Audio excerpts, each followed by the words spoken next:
Antes de tudo, é importante definirmos aqui o que se quer dizer com pessimismo.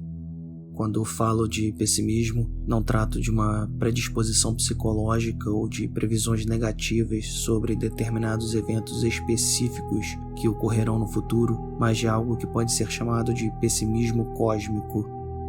De acordo com o filósofo e professor da New School for Social Research, Eugene Thacker, o pessimismo cósmico é, citando, o difícil pensamento de que o mundo é absolutamente não humano e indiferente para com as esperanças, desejos e lutas dos indivíduos e grupos humanos. Fim de citação.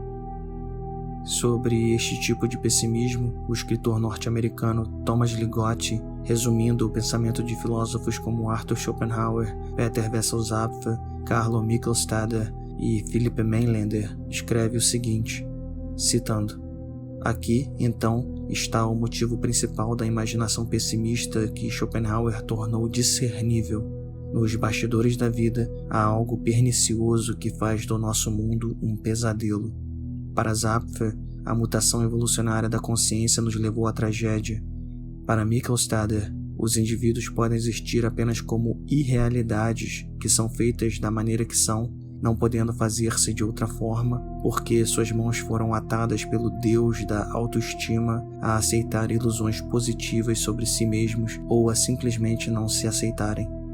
Para Mainlander, uma vontade de morrer e não uma vontade de viver, de Schopenhauer, faz o papel do mestre oculto puxando nossas cordas, fazendo-nos dançar em movimentos bruscos, como marionetes presas em um rastro turbulento deixado pela morte de um deus que se matou.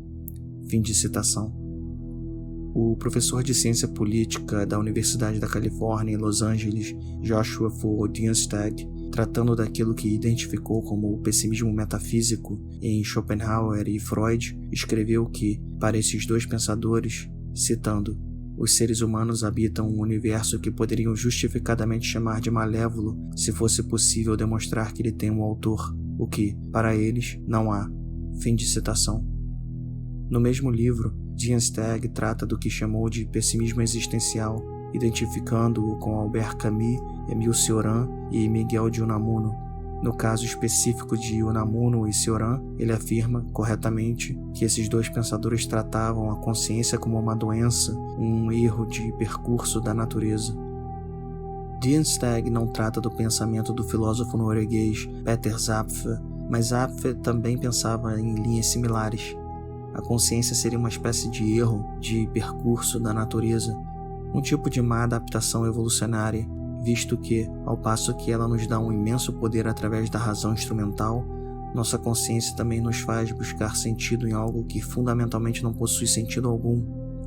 Vale lembrar que, desses três pessimistas existenciais trabalhados por Dienstag, Cioran é o único cuja resposta ao absurdo da existência é uma ética rejeicionista, negacionista, que, aos moldes de Schopenhauer, visa um afastamento do mundo, e aos moldes de Zapfe e também de Schopenhauer, apesar de não explicitamente declarado, é contrário à perpetuação da espécie através da procriação. Aqui entramos no antinatalismo propriamente dito. Antinatalismo, segundo Ken Coates, citando, é a crença que criar uma nova vida é sujeitar alguém desnecessariamente e sem o seu consentimento aos vários sofrimentos da vida, inclusive a morte. Esta crença e a filosofia que a sustenta é conhecida por antinatalismo. Tem havido um recente ressurgimento dessa filosofia com o livro Better Never to Have Been, de David Benatar, servindo como catalisador. O antinatalismo pode ser visto como parte de uma filosofia maior, descrita aqui como o rejeicionismo, que considera a existência, direta ou indiretamente, isto é, como procriação, profundamente problemática e inaceitável. Fim de citação. De fato, os escritos de Benatar, professor e diretor do Departamento de Filosofia da Universidade da Cidade do Cabo, tornaram-se uma espécie de ponto focal para a filosofia no século XXI. Resumindo muito o argumento dele, há uma assimetria entre os estados positivos e negativos da vida tão crucial que seria melhor se não tivéssemos existido em primeiro lugar. Peguemos a pessoa X. No cenário A, X existe. Em A, quando X experimenta estados positivos, isso é bom. mas quando ele experimenta estados negativos, isso é ruim. Da mesma maneira, se X em A deixa de experimentar estados positivos, isso é ruim, enquanto que se X deixa de experimentar estados negativos, isso é bom. Esse é o cenário normal que ocorre na vida de seres que já existem. Agora imaginemos o cenário contrafactual B, em que X nunca existiu. Nesse cenário B, X nunca experimenta estados positivos, visto que nunca nasceu, e Benatar argumenta que isso não é ruim, justamente porque não há ninguém para quem essa incapacidade de experimentar estados positivos é ruim, isto é, não há ninguém perdendo a festa. Agora, para Benatar, observamos que X, ao não nascer, também não experimentará estados negativos, e isso é bom. Portanto, quando X não existe, é bom que X não sofra os estados negativos, visto que a ausência de estados negativos é boa mesmo quando não há ninguém para experimentá-la. Por exemplo, é bom que não haja guerras em Marte, mesmo não havendo marcianos para experimentar esta ausência de guerras, e não é ruim que X não exista para experimentar estados positivos. Por exemplo, é difícil argumentar seriamente que devemos nos sentir mal porque não há marcianos que estão perdendo as coisas boas da vida, como tomar um sorvete num dia agradável. Benatar argumenta que a assimetria se dá justamente porque, quando X não existe, não há uma mera anulação ou inversão do que ocorre quando X existe. Se X existe, estados negativos são ruins e estados positivos são bons, mas se X não existe, a ausência de estados negativos é boa, enquanto que a ausência de estados positivos não é ruim. A intuição aqui é a seguinte: quando não há ninguém para experimentar algo positivo sendo oferecido, isso não é ruim, pois a pessoa nunca existiu em primeiro lugar. Porém, quando não há ninguém para experimentar algo de negativo, isso é bom, pois podemos reconhecer que é bom que eventos ruins não causem vítimas, ainda que as vítimas nunca tenham existido. Alguns podem considerar esse tipo de pensamento coisas de alemães, noruegueses, franceses e anglo-saxões. Latino-americanos e sul-americanos supostamente estariam preocupados com outras coisas ou simplesmente jamais concordariam com esse tipo de filosofia. Mas não é esse o caso. O professor argentino Júlio Cabreira, que foi docente da Universidade de Brasília durante muitos anos, escreve a partir de uma visão filosófica pessimista e antinatalista há décadas, desde antes, inclusive, das publicações de Benatar. E muito tempo antes dele, tivemos o escritor Machado de Assis que, influenciado por Schopenhauer, escreveu algumas das maiores obras da literatura brasileira, justamente a partir de um ponto de vista pessimista e, também, com pitadas de antinatalismo. Peguemos certas passagens cruciais de 2 romances de Machado de Assis. Alerta de spoiler para quem nunca leu e ainda tem interesse, apesar dos livros serem centenários. Citando: queria dizer aqui o fim do Quincas Borba, que adoeceu também, ganhou infinitamente, fugiu desvairado em busca do dono e amanheceu morto na rua 3 dias depois. Mas, vendo a morte do cão narrada em capítulo especial, é provável que me pergunte se o seu defunto homônimo é que dá o título ao livro, e por que antes um que outro. Questão prenhe de questões que nos levariam longe. Eia, chora os 2 recentes mortos, se tens lágrimas, se só tens sorriso, rite. É a mesma coisa. O cruzeiro, que a linda Sofia não quis fitar, como lhe pedia Rubião, está assaz alto para não discernir os risos e as lágrimas dos homens. Fim de citação. Este é o último capítulo do livro Quincas Borba. A história é sobre Rubião, que foi discípulo e herdeiro do rico Quincas Borba, fundador de uma filosofia que chamou de humanitismo. Rubião também herdou o cão de Borba, que também era chamado de Quincas Borba. Sofia era uma moça casada com a qual Rubião passou anos da vida apaixonado, mas nunca conseguiu ter como amante. Aqui vemos a influência do pessimismo schopenhaueriano, posto que a vontade, essência metafísica imanente que permeia toda a realidade na filosofia de Schopenhauer, é completamente indiferente para com os dramas humanos e animais. Tanto faz quanto tanto fez para o universo os dramas de Rubião, suas paixões ou a lealdade do cão Quincas Borba ao seu segundo dono, Rubião. o universo está pouco se lixando para nós. Nossas lágrimas e sorrisos somam menos do que nada. Mas é em outra obra que fica mais clara a mensagem rejeicionista. No último capítulo de Memórias Póstumas de Brás Cubas, Machado de Assis escreve, citando: "Este último capítulo é todo de negativas. Não alcancei a celebridade do emplasto, não fui ministro, não fui califa, não conheci o casamento. É verdade que, ao lado dessas faltas, coube-me a boa fortuna de não comprar o pão com o suor do meu rosto. Mas não padeci a morte de Dona Plácida, nem a semidemência do Quincas Borba. Somadas umas coisas e outras, qualquer pessoa imaginará que não houvera míngua nem sobra e, consequentemente, que saí quite com a vida. E imaginará mal, porque, ao chegar a este outro lado do mistério, achei-me com um pequeno saldo, que é a derradeira negativa deste capítulo de negativas. Não tive filhos. Não transmiti a nenhuma criatura o legado da nossa miséria." Fim de citação. Enquanto que Machado de Assis era um romancista e escreveu seus pensamentos na forma de histórias fictícias, Júlio Cabreira é um filósofo acadêmico e sua escrita, mesmo quando é ensaística, trata de argumentar um determinado ponto através de determinadas premissas. Embora tenha diversos escritos sobre o assunto, é no mais recente Mal-Estar e Moralidade, Situação Humana, Ética e Procriação Responsável que Cabreira expõe da forma mais clara e detalhada a sua argumentação por uma ética negativa e antinatalista. Assim como fiz com Benatar, apresentarei seus argumentos de uma forma extremamente resumida, já que seria impossível expô-lo por completo sem reproduzir praticamente toda a obra. Segundo Cabreira, todas as éticas afirmativas, independentemente de serem deontológicas, éticas da virtude ou utilitárias, acabam por articular certas ideias fundamentais, as quais ele condensa na articulação ética fundamental.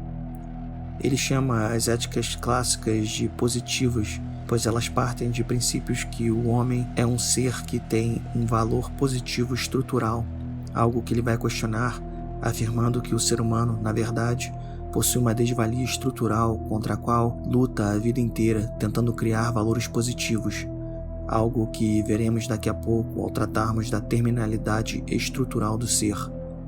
A articulação ética fundamental, ou AEF, se dá quando consideramos os interesses dos outros em nossas ações. Citando, em resumo, considerar os interesses dos outros significa 1. Levá-los em conta, não ignorá-los, não levar em conta exclusivamente os próprios interesses. 2. Examiná-los para ver se esses interesses são, por sua vez, considerantes a respeito dos nossos interesses e dos interesses de outros envolvidos. Essa seria a exigência ética mínima, resumida na AEF. Fim de citação. Contudo, existe um problema grave que torna a ética, formulada como AEF, quase que impossível de ser posta em prática. A esse problema ele dá o nome de mal-estar profundo. Citando, no nascimento, o ser humano ganha um tipo de ser decrescente ou minguante, no sentido de um ser que começa a acabar desde seu mero surgimento e cujo total acabamento pode consumar-se em qualquer momento. B.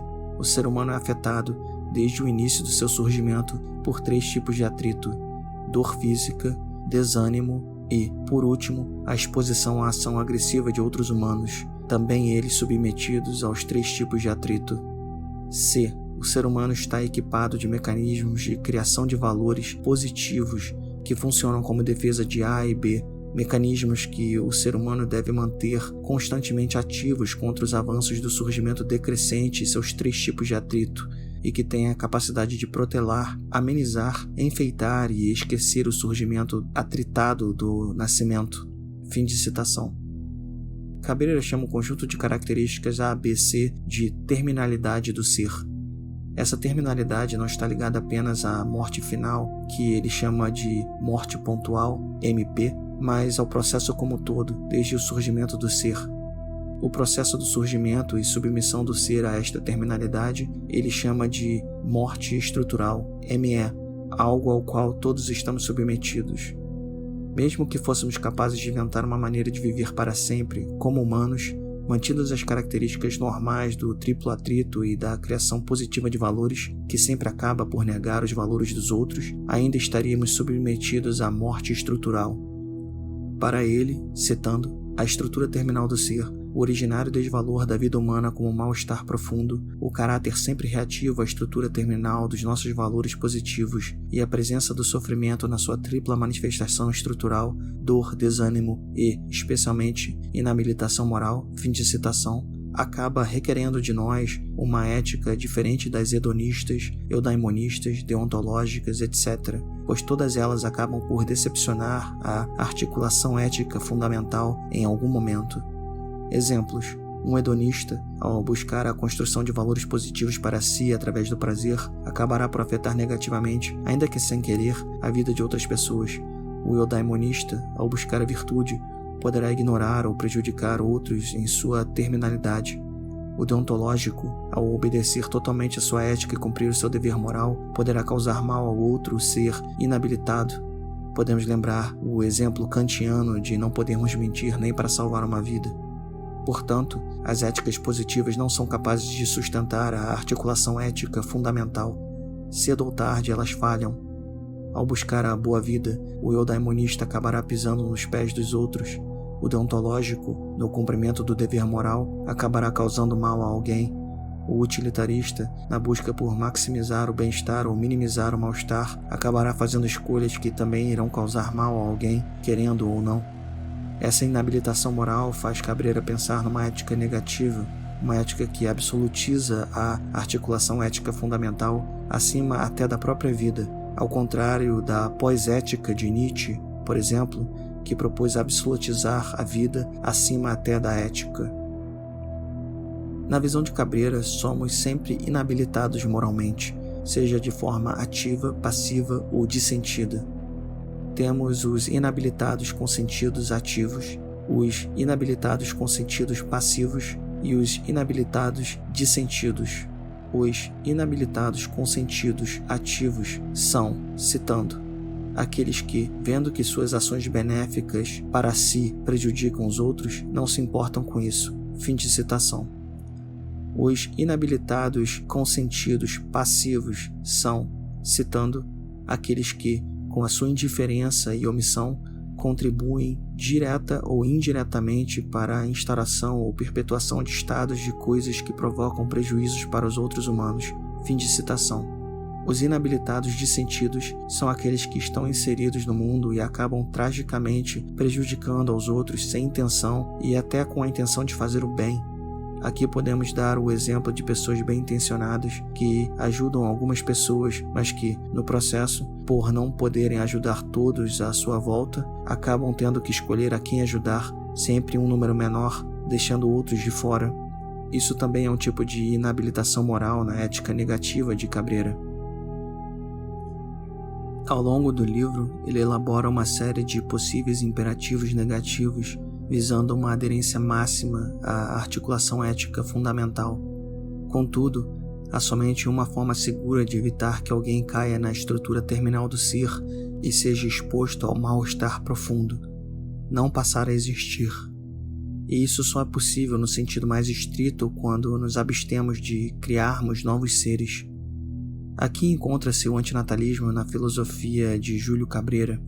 A partir de uma visão de mundo que é pessimista, que inclui a tripla terminalidade do ser, o mal-estar profundo, ele propõe que nossa ação vise ao máximo preservar a articulação ética fundamental, e a melhor forma de fazermos isso por outros é nos abstermos da reprodução. A nós que já estamos vivos, devemos observar imperativos que visem ao máximo não prejudicar os outros, mas sempre tendo em mente que é impossível que, ainda que minimizemos ao máximo nossas ações, sempre seremos inabilitados moralmente. Vale mencionar na conclusão deste texto que Cabrera trata da falácia naturalista e da lei de Hume em seu livro, mas argumenta que isso não é impeditivo para a formulação de uma ética. Aliás, nem mesmo David Hume e G. E. Moore, que trataram da falácia naturalista, concordavam com a hipótese de que não podemos formular uma ética por conta de não podermos deduzir um dever ser das observações empíricas do mundo. Cabreira concorda plenamente que nunca podemos derivar um dever ser de um é. Aliás, David Benatar também concorda, mas isso não o impede de formular sua ética negativa. Resumindo bastante, sua resposta tem duas partes. Primeiro, em nenhum momento Cabreira pretende deduzir um dever ser de observações empíricas do mundo, daquilo que é. Ele não deduz a ética negativa da observação empírica de que possuímos uma terminalidade do ser, tal como deduziríamos a conclusão de um silogismo. A derivação, segundo ele, não se dá apenas pela lógica, mas através de um processo pático e existencial. Nós todos experimentamos o que é o mal-estar profundo através das 3 formas de manifestação estrutural do sofrimento. A partir dessa experiência, podemos considerar os argumentos de que devemos evitar que tal mal-estar e sofrimento se propaguem ainda mais. Por exemplo, sabemos que queimaduras causam sofrimento e podemos, a partir daí, não de uma maneira puramente lógica, mas pática e existencial, derivar a ideia de que não é algo bom queimar outros seres que, assim como nós, sofrem ao serem queimados. Segundo, Cabreira afirma que sua ética, aliás, todas as éticas normativas, inclusive as positivas, dá um papel fundamental à escolha humana. O ponto da ética não é deduzir uma conclusão fria que só pode se dar de uma maneira, mas de argumentar que certas formas de agir são morais e outras não. Portanto, em qualquer ética normativa, seja ela positiva ou negativa, temos o estabelecimento do que é correto e do que é incorreto, e cabe ao agente moral decidir se tomará a ação correta ou não, seja porque ele reconhece que a ação é incorreta e não liga, seja porque ele não reconhece a ética como um todo.